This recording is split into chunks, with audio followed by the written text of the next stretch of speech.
Now, we continue to share insights from Sharot and Sunstein's book, Look Again. A long time ago, in the East, there was a monarch who requested King Solomon to give him a motto. He wanted a phrase that could be used in both adversity and prosperity. Solomon gave him the motto, "This too shall pass." Yes, this too shall pass. Success will pass, but so will failure. Passion will pass, but so will regret. Prosperity will pass, and adversity will also pass. No matter what you are going through, remember, this too shall pass. Scientific research supports this principle. This too shall pass. Even if the situation hasn't passed, your mindset will. Because you will habituate. So, you shouldn't fear any situation. You already understand this principle, but people often underestimate its effectiveness, especially before the situation occurs. You might be dissatisfied with your current life, wanting to change jobs, move to a new city, or end a relationship. But you worry whether you will adapt to the new environment. Studies show that initially, you indeed won't adapt. In the US, in various industries, about 1/3 to 40% of employees leave their new jobs within 6 months. Facing new colleagues, new corporate culture, and new working methods in a new job location is tough. You might yearn to return to the past. But this too shall pass. If you persist a bit longer, after a few months, you will find that the initial difficulties weren't so bad. You've habituated.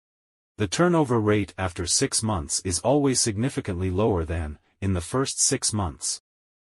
Historical experience shows that people have a very high degree of adaptability to difficult environments. Sharot and Sunstein mention that during the COVID-19 pandemic, many countries required people to work and study from home, drastically changing lifestyles. Research immediately following the US lockdown in March 2020 found that people's happiness significantly declined, with various psychological problems emerging. However, after just a few months, despite no change in living conditions, people's happiness rebounded to pre-pandemic levels. Being required to stay home, with the threat of disease and death outside, didn't make you suffer as much because you habituated. Another historical example. During World War II, Germany bombed London almost every night. There were daily casualties, and wartime measures like blackouts were enforced. You might imagine that Londoners lived very miserably. It was indeed not normal life. People carried gas masks when they went out, and everyone wore small identification tags so that if they were killed in a bombing, they could be identified. Some people believe that most Londoners lived in underground shelters at that time. But in reality, Londoners lived relatively normal lives amidst the rubble. People slept in their own beds, unfazed by the bombings. Even after dark, they would still go out to restaurants and clubs to listen to jazz. The happiness levels of Londoners did not seem to decrease despite the constant threat of death. Even if the bad situation hasn't passed, your feeling of suffering will pass. Imagining a future event is different from experiencing it. Economist Stephen Levitt, co-author of Freakonomics, conducted an interesting study demonstrating that people underestimate their ability to habituate. When someone is hesitant about making a life change, like moving, changing jobs, or divorcing, on average, is it better to change or maintain the status quo? Levitt devised a clever method. A coin toss game on his website. If you're unsure about a change, you register on the site, and a virtual coin toss decides. Heads you change, tails you stay. Levitt essentially invited participants to conduct a random experiment. 20,000 people participated, and post-experiment surveys showed that those who made changes were much happier than those who maintained the status quo. If you're already contemplating a change, it indicates dissatisfaction with the current situation, suggesting that statistically, making the change will likely make you happier. Don't worry about the uncertainty of change, because you will habituate. Unfortunately, most people don't have the encouragement of a coin toss, so they mistakenly cling to the status quo. Some changes come uninvited. Projects fail, lovers part ways, loved ones pass away, but similarly, those situations will also pass. We shared Sheryl Sandberg's book, Option B, long ago, learning that people generally overestimate the duration of negative emotions.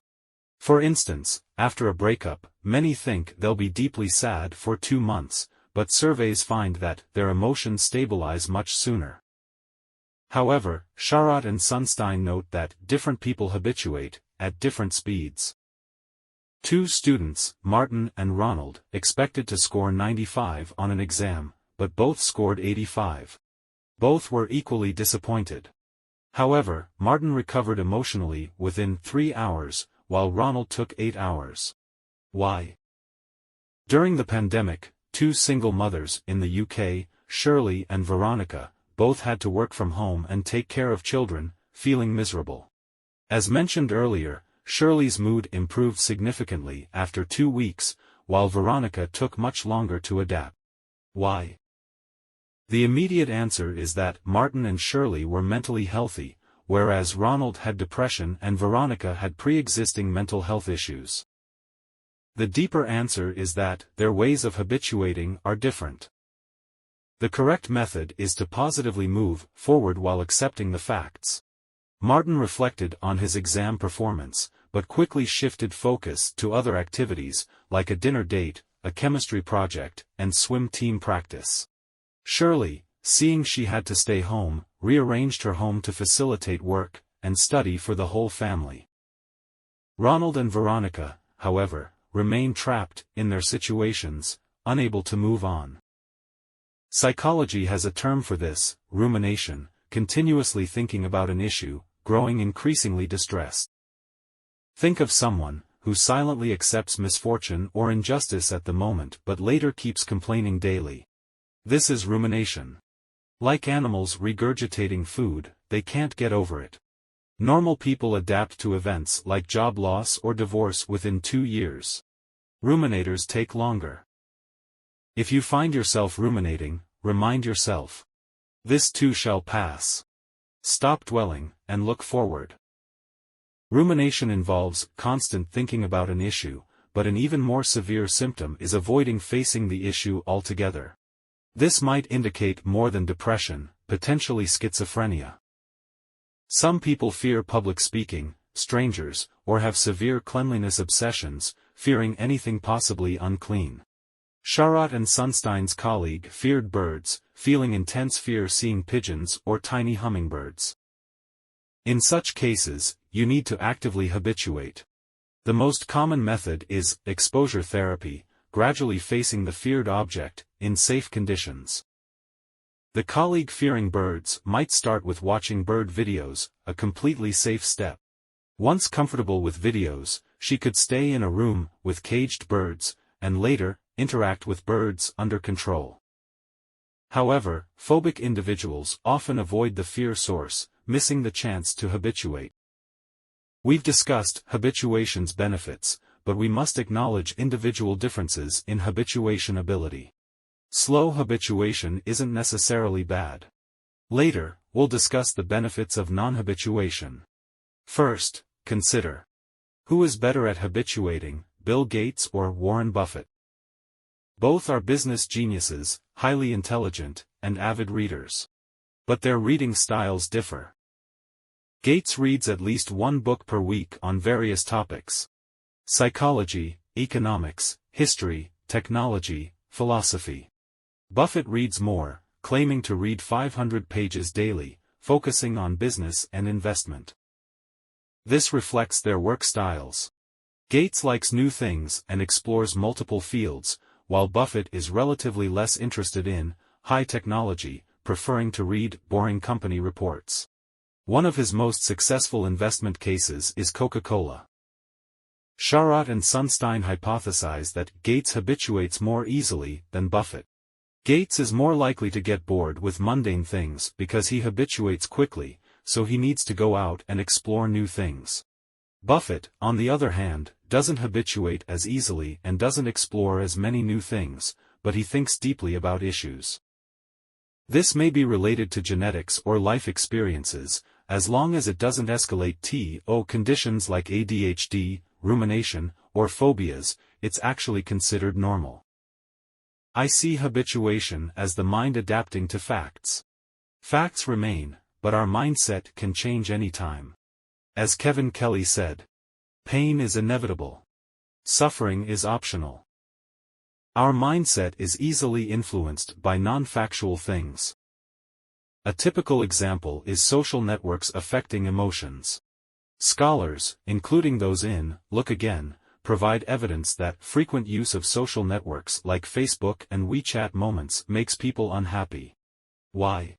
Because you feel others' lives are much better than yours. Unaware that social media showcases highlight reels, often not reflecting real life. We used to compare ourselves with those around us, seeing their ups and downs, feeling relatively satisfied with our own lives. However, social networks alter expectations, making many dissatisfied with their lives. This is unfortunate. But sometimes, dissatisfaction is beneficial. Living humbly but aspiring greatly, rejecting everything is for the best, daring to dream and challenge, calling out injustices. That's heroic. This is the spirit advocated by the book. More on this later. That's it for this part. Next, we'll discuss, bad habits can escalate. If you feel there is value in this, please like, subscribe to this channel, and leave your thoughts or suggestions in the comments section. Let's grow together and read more good books.